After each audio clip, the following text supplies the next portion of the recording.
Os cientistas estão constantemente tentando entender mais sobre nosso mundo, através da realização de todos os tipos de experimentos. Mas no passado, eles brincavam com coisas incrivelmente perigosas, que não entendiam muito bem, que alguns previram que teriam resultados apocalípticos. De testes nucleares incendiando toda a nossa atmosfera, a buracos negros feitos pelo homem, que podem realmente destruir o mundo. Bem, é hora de pegar os seus jalecos e óculos de ciência, enquanto damos uma olhadinha em alguns experimentos científicos assustadores que poderiam realmente ter acabado com o mundo.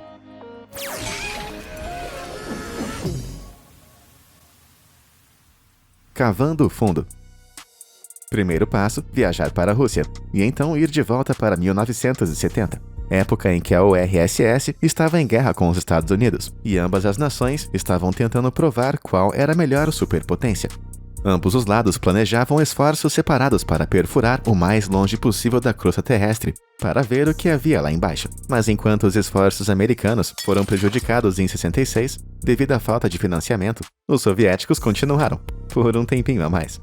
De 1970 a 94, a broca soviética na península de Kola lentamente cavou o buraco mais fundo do mundo. A tentativa consistiu em vários buracos super profundos se ramificando em uma coluna principal. O mais profundo, chamado SG-3, tinha apenas 23 centímetros de largura e acabou cortando incríveis 12 quilômetros dentro da Terra. Para você ter uma ideia, esse buraco é simplesmente 1 quilômetro mais profundo do que a própria Fossa das Marianas, também conhecido como o lugar mais profundo da Terra. Enquanto os geólogos e nerds da sujeira ficaram muito animados, cidadãos mais religiosos ficaram aterrorizados. Eles acreditavam que o buraco chegaria ao inferno, liberando um exército de demônios, ou talvez até o próprio diabo, enquanto todos estavam rezando por proteção contra os demônios super pequenos que poderiam passar por essa lacuna de uns 20 centímetros, outros temiam consequências mais lógicas. Alguns cientistas acreditam que a perfuração intensa nessas profundidades iria desalojar tanta rocha tão rápido que acabaria desencadeando algumas forças sísmicas desconhecidas que ninguém poderia controlar. Mas na verdade não tinha nada para se preocupar. Depois de atingir a marca de 12 quilômetros, os esforços pararam por conta do inesperado calor de 180 graus incrivelmente escaldantes, que era muito mais quente do que os cientistas previram que seria. Mas em uma escala menor, se a Terra fosse uma maçã, essa máquina não seria capaz de perfurar nem mesmo a pele da fruta. Em 95, por falta de fundos, o projeto foi descontinuado e o poço para o inferno foi selado. Parece que a chegada de alguém vai demorar um tempinho a mais. Usando pragas como arma. Em 1989, no final da Guerra Fria, um diretor soviético chamado Vladimir Pasechnik entrou em contato com a embaixada britânica e, por incrível que pareça, disse que era um desertor. Supondo que ele seria uma valiosa fonte de informação, os britânicos o acolheram, mas o que ele acabou revelando aterrorizou todo mundo. Vladimir Pasechnik tinha sido diretor do Instituto de Preparações Biológicas Ultrapuras, localizado em Leningrado. Foi aqui que ele soube que os soviéticos estavam desenvolvendo armas que usavam patógenos mortais, micro-organismos que causam vírus e doenças. Essas armas biológicas estavam sendo fabricadas em uma rede de laboratórios secretos e fábricas químicas em toda a União Soviética, sobre as quais seus aliados ocidentais não sabiam absolutamente nada. Com todos esses recursos, eles estavam tentando criar novas cepas resistentes a antibióticos e vacinas de doenças, juntamente com vírus altamente contagiosos que poderiam deixar os doentes totalmente indefesos.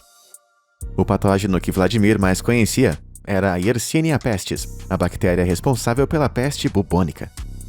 Todos nós sabemos que no século XIV foi estimado que aproximadamente 60% da população europeia foi completamente exterminada por essa praga.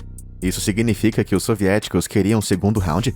De maneira assustadora, Vladimir revelou que eles já haviam armado com sucesso uma variante dessa praga e a estavam testando em ogivas que poderiam atingir qualquer lugar do mundo inteiro. Se o que Vladimir disse é verdade, então os soviéticos tinham planos de exterminar populações inteiras com o apertar de apenas um botão. As suspeitas da Grã-Bretanha só iriam se aprofundar nos anos 90, quando especialistas em espionagem encontraram provas contundentes das instalações que Vladimir detalhou.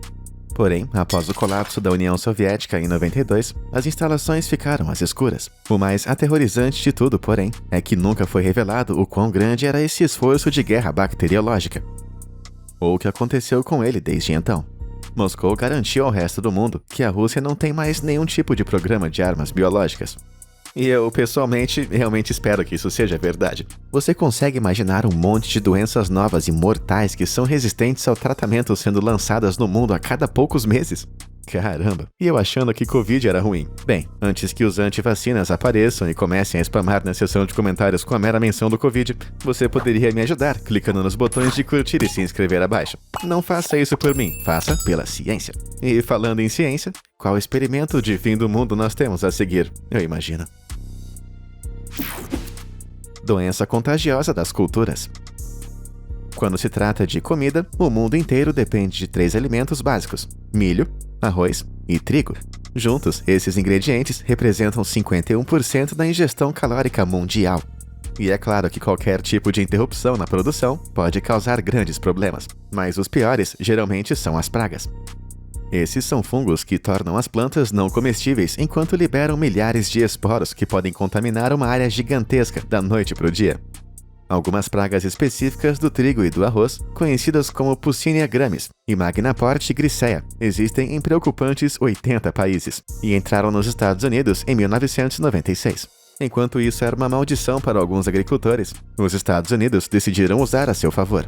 Assim como os soviéticos, os americanos já tiveram um programa de armas biológicas, mas enquanto a URSS estava se concentrando em patógenos que iriam prejudicar as pessoas, documentos revelaram que os americanos estavam investigando como poderia armar essas doenças de plantações. Se uma variedade super contagiosa e de rápida disseminação pudesse ser desenvolvida e distribuída por sprays ou bombas, ela poderia devastar o suprimento de alimentos de um país inteiro.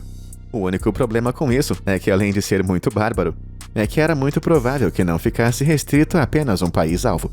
Vendo o quão difundidas são as versões não adulteradas dessas pragas, é provável que iria se espalhar para o resto do mundo, o que iria causar uma fome mundial imparável. Ninguém sabe ao certo se os americanos realmente já usaram isso, ou mesmo se testaram essa doença catastrófica de plantações. Mas como eu sou um homem cuja dieta consiste quase apenas de pizza, eu realmente espero que eles nunca façam isso. Apocalipse alienígena. Em 2020, o Departamento de Defesa dos Estados Unidos divulgou vídeos históricos da Marinha de objetos voadores não identificados, que simplesmente não podiam ser explicados. Alguns desses objetos estavam voando sobre a Terra a velocidades hipersônicas de cerca de 6.115 km por hora, antes de mudar a direção quase na hora. Isso é uma coisa que a tecnologia humana está há décadas de alcançar. O Departamento de Defesa não tem evidências que sugiram que essa seja uma atividade alienígena, mas na incrivelmente pequena chance de que eles realmente possam existir, a NASA estabeleceu o SETI, a Unidade de Busca por Inteligência Extraterrestre. Há 60 anos, o SETI usa radiotelescópios para vasculhar todo o céu, procurando por sinais vindos de outras civilizações em planetas que orbitam estrelas muito distantes. No entanto, até agora eles não ouviram nenhum pio. Um grupo de cientistas impacientes está agora pressionando por um programa mais proativo, chamado MET, em inglês Messaging Extraterrestrial Intelligence, para assumir o comando. Eles querem enviar mensagens poderosas para as civilizações em potencial, em uma tentativa de provocar alguma resposta de volta. Essa conversa de enviar mensagens de texto para ETs é muito engraçada e tudo mais, para quem não é um teórico da conspiração usando chapéu de lata. Mas com a pequena chance de realmente haver alienígenas por aí, eu acho que poderíamos estar em grandes problemas.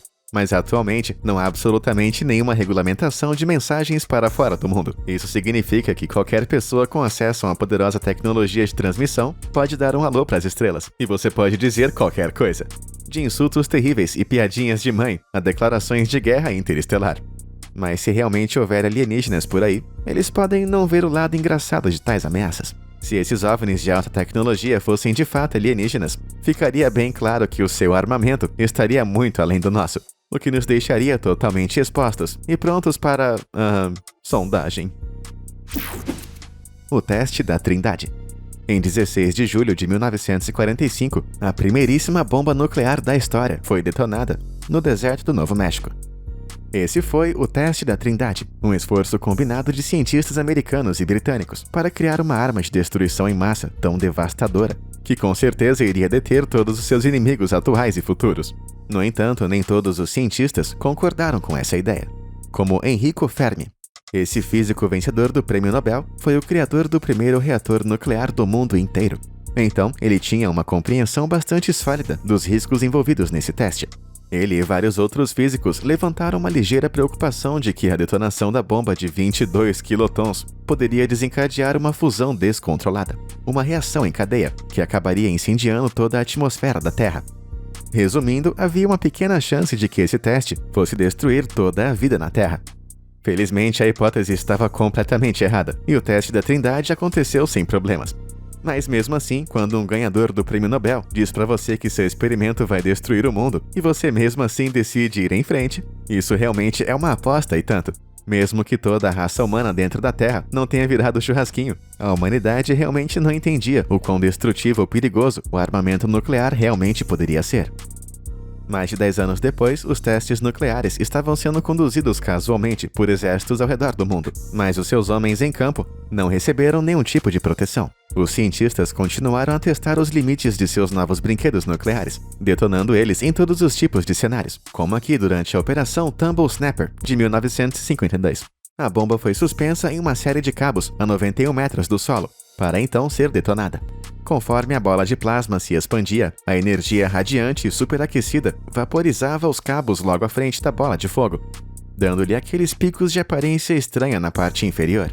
E desde então, ao longo da história, a humanidade construiu mais de 13.500 armas nucleares, embora os cientistas dizem que seriam necessárias apenas umas 100 delas para destruir por completo uma única sociedade. Caramba! Todos esses testes provam que a humanidade é esperta, mas que nós realmente nunca aprendemos. Buracos negros feitos pelo homem. Em Nova York, em 1999, a abertura do novíssimo Relativistic Heavy-Ion Collider, ou para abreviar, apenas RHIC, fez o mundo inteiro prender a respiração.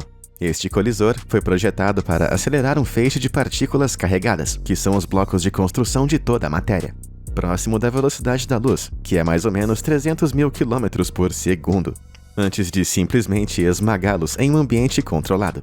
Essas colisões criariam bolas de fogo em miniatura de matéria superdensa, com temperaturas de até 4 trilhões de graus Celsius, e essas são condições semelhantes à do Big Bang. Obviamente, os cientistas estavam ansiosos para fazer isso acontecer, mas foi então que uma revelação muito perturbadora chamou a atenção das manchetes. Havia uma chance de que essas colisões pudessem atingir uma densidade tão alta que criariam buracos negros em miniatura. No reino da astrofísica, os buracos negros geram campos gravitacionais intensos que sugam toda a matéria circundante. Mesmo um buraco negro do tamanho de um átomo teria a mesma massa que o Monte Everest. E qualquer coisa maior que isso seria mais do que capaz de rasgar a Terra e consumi-la de dentro para fora. Ufa, ainda bem que o risco era bem pequeno. Tão pequeno que, na verdade, 10 anos depois, outro colisor ainda maior foi construído, apropriadamente chamado de Grande Colisor de Hadrons, em Genebra, na Suíça. Com pouco mais de 27 quilômetros de circunferência, as partículas fariam mais de 11 mil voltas no circuito, em uma fração do tempo que levaria para piscar, antes de serem esmagadas. Só que isso veio com ainda mais perigos potenciais. Uma teoria argumentou que os quarks, um tipo de partícula elementar, seriam desencadeados pela colisão para se reorganizar e encolher em objetos densos chamados strangelets. Por ser muito contagioso, afetaria tudo ao seu redor, transformando a Terra em uma esfera incrivelmente densa com pouco mais de 90 metros de espessura. Isso é menor que um campo de futebol americano. Bom, mas eu acho que nós estamos todos vivos e bem, né? Mas se Genebra ou Nova York desaparecerem num futuro próximo ou começarem a sugar todos os países vizinhos, já sabemos o porquê. Projeto SEAL. A Nova Zelândia é mais conhecida por seus hobbits amantes da paz do que pela inovação de armas. Mas em 44, durante a Segunda Guerra Mundial, essa nação insular colaborou com os Estados Unidos para criar tsunamis artificiais, conhecidos como Projeto SEAL. Agora, os tsunamis não são nenhuma novidade na Nova Zelândia, que são ondas bem longas e em alto mar causadas por terremotos subaquáticos. Essas ondas maciças podem atingir incríveis 30 metros de altura e varrer até mesmo 16 quilômetros para o interior das praias. No entanto, se elas pudessem ser criadas artificialmente, seus portadores seriam capazes de destruir estrategicamente alguns portos inimigos, bases navais e até mesmo cidades inteiras. Mas como que se cria uma parede de água, mesmo com uma fração desse tamanho, sem um terremoto? A resposta foi o trinitrotolueno, um produto químico altamente explosivo, mais conhecido apenas como TNT. Do fundo do mar à superfície, Os cientistas desencadearam cerca de 3.700 explosões em todo o Oceano Pacífico Sul, usando diferentes quantidades de TNT, o que variava de apenas alguns gramas a até mais de 300 quilos. Eles queriam experimentar o tamanho das ondas que podiam criar, mas eventualmente eles determinaram que ao detonar uma linha de 8 km de cerca de 10 bombas compostas por gigantescas 2.200 toneladas de TNT, eles de fato poderiam criar uma terrível onda artificial de até 12 metros de altura. O único problema era que a posição das bombas era crítica. Até mesmo o menor desvio poderia roubar o impulso da onda que eles queriam. No entanto, 6 meses depois, quando os aliados ocidentais se aproximaram do fim da guerra, o projeto SEAL foi finalmente encerrado. Seu potencial nunca foi totalmente realizado, o que é muito bom considerando que se algum dia tornasse mainstream, com certeza nenhuma praia no mundo seria mais segura para seres humanos. E qualquer idiota maluco por poder com um dispositivo explosivo grande o suficiente poderia tentar inundar o mundo inteiro, causando o caos generalizado e a morte. Embora isso não tenha impedido os cientistas de testar os efeitos das armas nucleares na água mais tarde, na década de 50. Na costa do Havaí, a Operação Hardtack fez inúmeros testes, detonando várias ogivas nucleares debaixo d'água, criando ondas gigantescas que colidiram sem esforço sobre seus navios e rapidamente varreram tudo. Felizmente, nenhum outro país se atreveu a tentar recriar o projeto SEAL com armas nucleares. Pelo menos ainda. Projeto Vulcão. Beleza, então já vimos sobre a possibilidade do fim do mundo da primeira bomba nuclear e os impactos potencialmente devastadores de tsunamis detonados por armas nucleares.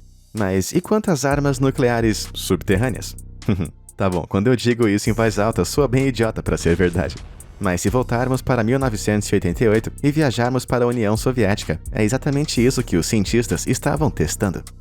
Durante esse período da Guerra Fria, os cientistas soviéticos estavam fazendo experiências com as apropriadamente chamadas bombas tectônicas em algum local em Quirguistão. Seu objetivo, chamado de Projeto Mercury, era descobrir um jeito de remotamente desencadear um terremoto, desestabilizando forças sísmicas usando uma explosão nuclear subterrânea. Se fossem bem-sucedidos, isso lhes daria o poder de criar terremotos devastadores em qualquer lugar do mundo. Essa seria a arma subterrânea mais mortal do mundo. Embora realmente não haja qualquer informação sobre o tamanho da explosão subterrânea, o teste de fato foi um sucesso e abriu o caminho para o Projeto Vulcão, que era muito maior. No entanto, a independência do Azerbaijão da União Soviética em 92 acabou interrompendo as experiências em seu solo. E dessa maneira, esse projeto aterrorizante foi finalmente encerrado. Porém, a parte mais perturbadora de tudo é que foi sugerido que o Projeto Vulcão estava ligado à ideia soviética de bombardear o Parque Nacional de Yellowstone, nos Estados Unidos. O Parque de Yellowstone está situado no topo de um supervulcão, que se alguma vez entrar em erupção, seria aproximadamente 1000 vezes mais poderoso do que um vulcão normal.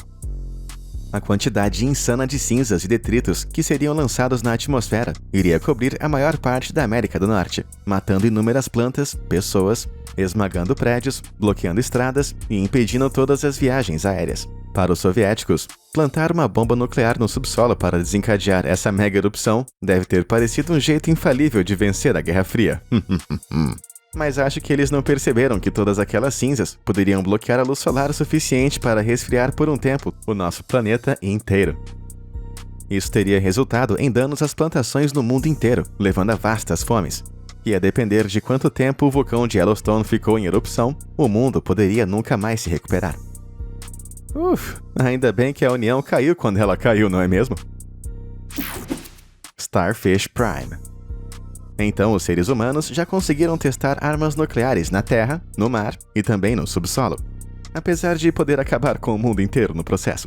Bom, pelo menos nós não fomos burros o suficiente para querer bombardear o espaço, não é? Não é? Vamos voltar para 1962. Poucos anos antes, os Estados Unidos descobriram que a Terra era cercada por cinturões de radiação intensa, mantidos no lugar por seu campo magnético protetor. Estes foram nomeados de Cinturões de Van Allen, em homenagem ao seu descobridor, James Van Allen. Isso preocupava os cientistas, porque quaisquer satélites ou astronautas enviados ao espaço seriam expostos a esse tipo de radiação, e com alguns resultados potencialmente fatais. Então, eles sugeriram tentar limpá-los com uma dose saudável de radiação nuclear. detonando uma arma nuclear no espaço, é claro. O próprio Van Allen previu que a radiação da arma não iria afetar os cintos de forma alguma. Mas Van Allen estava errado. E como estava? Na noite de 8 de julho de 1962, a Starfish Prime, que era uma bomba de 1,4 megaton, 500 vezes mais poderosa que a bomba lançada em Hiroshima, foi lançada na costa do Havaí. As pessoas na área se reuniram nos telhados para ver se conseguiam identificar esse evento, supondo que seria um breve lampejo no céu, a mais de 400 quilômetros acima do Pacífico, o que é aproximadamente a altura da órbita da Estação Espacial Internacional. A Starfish Prime foi detonada. E o céu noturno, de repente, começou a brilhar como se fosse dia. Durante 15 minutos inteiros, partículas carregadas da explosão começaram a colidir com as moléculas na atmosfera da Terra. E o céu de repente ficou iluminado em cores do arco-íris, que podiam ser vistas até mesmo da Nova Zelândia. Embora parecesse muito bonito, a explosão no campo magnético da Terra desencadeou um enorme pulso eletromagnético, que simplesmente desligou estações de rádio, acionou sirenes de emergência e fez com que as luzes da rua se apagassem em todo o Havaí. Além disso, a radiação ionizada dessa explosão criou um novo cinturão de radiação artificial ao redor da Terra. O cinturão permaneceu ao redor da Terra durante 10 anos, o que acabou derrubando os satélites de comunicação essenciais que passavam por ali. E isso foi muito, mas muito pior do que qualquer um poderia ter previsto.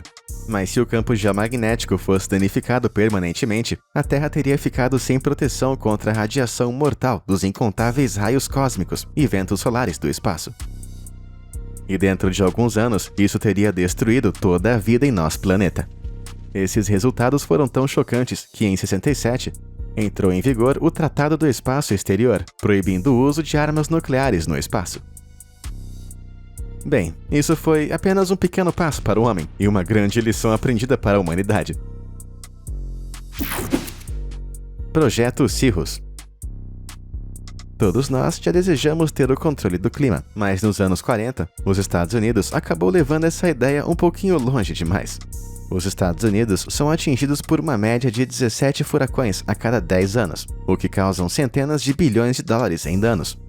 Mas, apesar de todo o seu poder ciclônico, eles contam com um sistema de temperaturas incrivelmente preciso e frágil.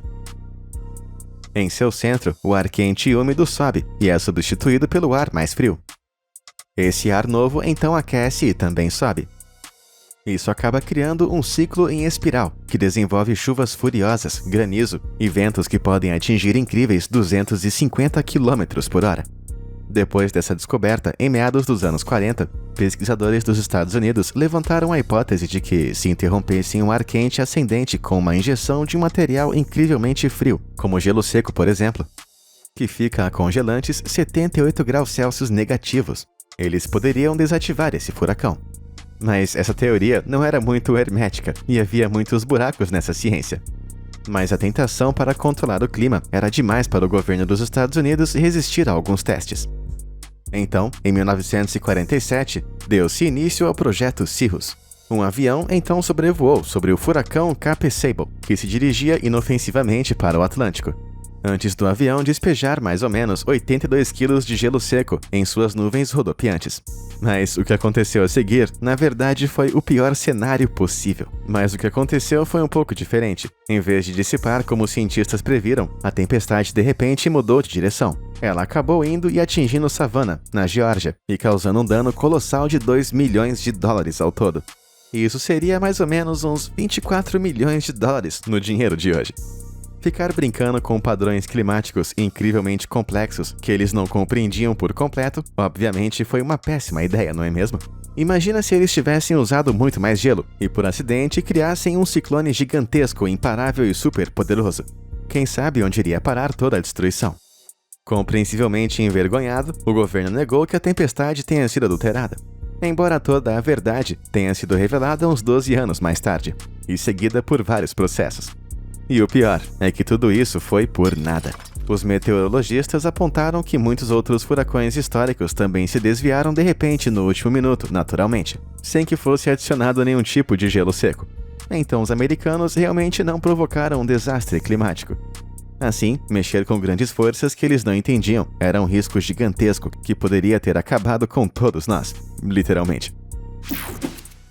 Operação Big Buzz. Os Estados Unidos está muito orgulhoso dos avanços de armas que fizeram nos últimos 100 anos, embora haja um que eles preferiam que o público realmente não conhecesse.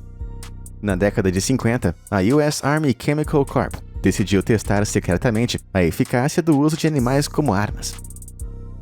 Mas não estamos falando de cães ou gatos de ataque com armas amarradas nas patas aqui. Pense menor. Pequeno igual um mosquito, para ser exato. Os Estados Unidos pegaram o bichinho mais irritante do universo e tentaram transformá-lo em uma arma. Os mosquitos são capazes de transmitir doenças que não os afetam, mas afetam os seres humanos que picam, como por exemplo a febre amarela. Essa doença hemorrágica pode matar os doentes em cerca de 10 dias em média, e é uma epidemia grave em algumas partes da África, onde os mosquitos podem prosperar naturalmente. Portanto, se a empresa Chemical Corp pudesse descobrir realmente o quão eficaz seria despejar um enxame de mosquitos infectados em uma área povoada, eles seriam capazes de aproveitar esse poder horrível e usá-lo contra os seus inimigos. Mas como que eles sabiam que essa guerra entomológica realmente iria funcionar? A horrenda resposta para essa pergunta foi testar isso em seus civis, seus próprios civis. Em 1955, a Operação Big Buzz foi realizada com a liberação de mais de 300 mil mosquitos que não estavam infectados, diretamente em Savannah, na Geórgia. Espera aí, a mesma cidade que mais tarde foi atingida pelo Projeto Cirrus? Caramba, esses caras realmente não conseguem dar um tempo. Então, em 1956, outros 600 mil mosquitos foram liberados nas áreas residenciais de Avon Park, na Flórida. A empresa então estimou quantos mosquitos haviam entrado nas casas e picado as pessoas pelo número que eles pegaram em armadilhas com iscas colocadas pela cidade. Depois de coletar os dados, eles determinaram que o custo para liberar esses mosquitos infectados nos principais centros populacionais era apenas 29 centavos por morte. Isso foi muito aterrorizante, de tão eficiente. Embora esse não foi o único problema. Mas caso você não tenha percebido, realmente não há como controlar esses mosquitos, e aumentar as suas populações artificialmente pode levar a uma taxa de reprodução incontrolável. O que levaria a bilhões, se não trilhões de mosquitos, infestando continentes inteiros ao redor do mundo. Segundo registros oficiais, essas bombas infectadas nunca foram detonadas, e em 1972 se tornou ilegal o uso de tais armas. Se isso é o suficiente para impedir qualquer país de usar essa tática no futuro, ninguém realmente sabe. É melhor adicionar mosquiteiros e repelentes de insetos à sua lista de preparação para o fim do mundo. Depois disso, eu tô surpreso que qualquer um de nós ainda esteja vivo hoje em dia. E você, qual desses experimentos você achou que foi o pior de todos? Diz aí pra mim nos comentários abaixo. Agora eu vou encontrar um bunker pra morar pelo resto da minha vida. Muito obrigado por assistir. Até a próxima!